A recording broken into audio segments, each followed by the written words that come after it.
Welcome to Wisdom Teachings with Dr. Amanda Love. Today's topic, Inexhaustible Source of Love. Inexhaustible source of love. What moves us? What drives us? What is our fuel source? What are we made of? At the source of everything is love. We know this, at least we conceptually know it. But how do we really grok, get, and live this? Love is boundless, infinite, and inexhaustible, yet why does it seem scarce and limited inside of our experience? Let's first be clear on our definitions. Love is not an emotion, but it is the source of all emotion. Love is not a thought, but it is the source of all thought. Love is not a sensation, but it is the source of all sensations. Understand, we often confuse love for its expressions rather than recognize it as the source of all expressions. Love is the birthplace, the birth space of all of creation. It is the very fabric of the universe, that which everything is made from. Love is exchanged or expressed when it is recognized, acknowledged, or made aware of by you, by your awareness. The primary reason that love seems to be limited or scarce is because it remains largely unrecognized in our day-to-day life. Whatever we tune our awareness to or focus on, we see. Sometimes, or rather oftentimes, we look out and see our judgments, our labels, our stories, and our ideas about what we think we are seeing rather than seeing what is, which is love. When our judgments, labels, stories, and ideas dominate our awareness, which they do for most people, then our life experience is the fabrication of those things. We see what we think rather than what actually is. You can see here that love is not what's limited, but only our experience of it is limited based on what we choose to see. To see all as love, as what it is a high ask of ourselves. Our conditioning is such that to our minds, stories, and ideas, this seems ridiculous. We have a multitude of perspectives, experiences, situations, and things that we do not and often refuse to see as love. For example, things that have created physical, mental, or emotional pain for ourselves or others, we tend not to see as love.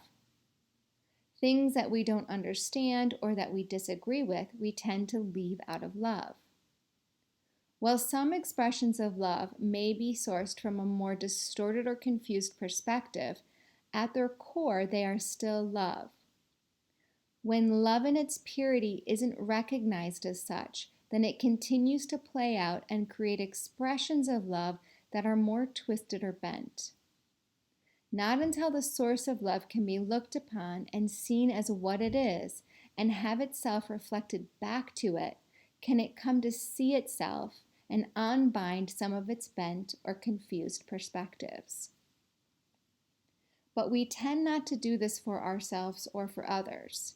Rather, we look at the confused expression of love and offer only our judgments, fears, and condemnation.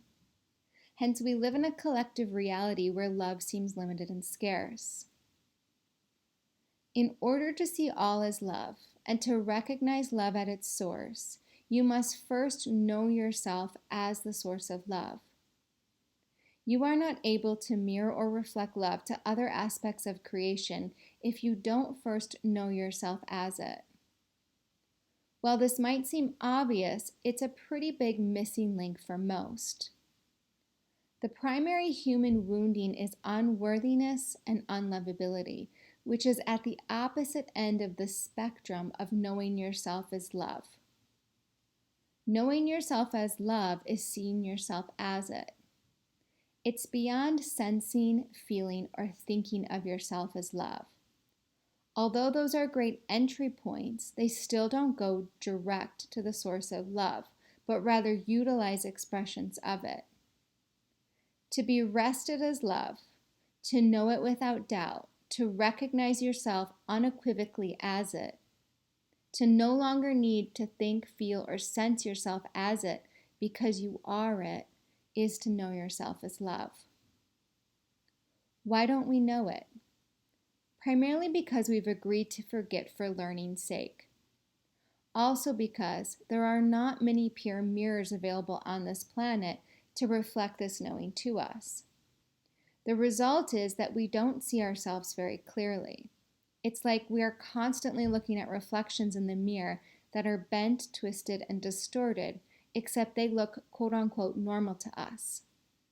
They look like who we think we are, and therefore we've come to identify with those reflections more and more as the years have gone by. Just because something feels normal or has become familiar to us, such as our sense of identity, it doesn't mean it's accurate. As we've come to believe and accept the reflections given to us from distorted mirrors about who and what we are, we've naturally created life experiences based upon those beliefs and see life through our bent perspectives. Hence again, we experience a world scarce and limited in love and genuinely can't figure out why, because we don't recognize the source of the reflections is our very own self. And how we see our very own being is what we experience life to be. If we are indeed love, then how do we know ourselves to be it? The most direct path would be to simply accept it as fact. This is, however, a radical shift for most people's belief systems, and therefore direct acceptance, while entirely possible, is not highly probable. The more experiential way is to commit or devote to seeing yourself as love. Multiple times a day, reflect to yourself that you are love. I suggest not focusing on your form when you do this. Many times, people will practice loving their body or qualities they have or things that they do for themselves or for others. Again, those are expressions of love, but they are not recognizing the source of it. Instead, go to the source. The essence of you is love. It is what you are made of. It is what and who you are. Yes, your body, your qualities, and all the things you do are expressions of love, but they aren't the source of it. Come to know yourself, your actual self, not the fabricated body personality of you that is made up of thoughts, labels, and ideas that have been conditioned. As you get this, begin to see others as this same source, and all things and experiences as well. It is not out of your hands or heart to shift this entire creation. The change is and has always been with and inside of us. As we insist on seeing ourselves as what we are and include the rest of creation inside of that perspective, we will live in a very different reality where love is abundant and inexhaustible.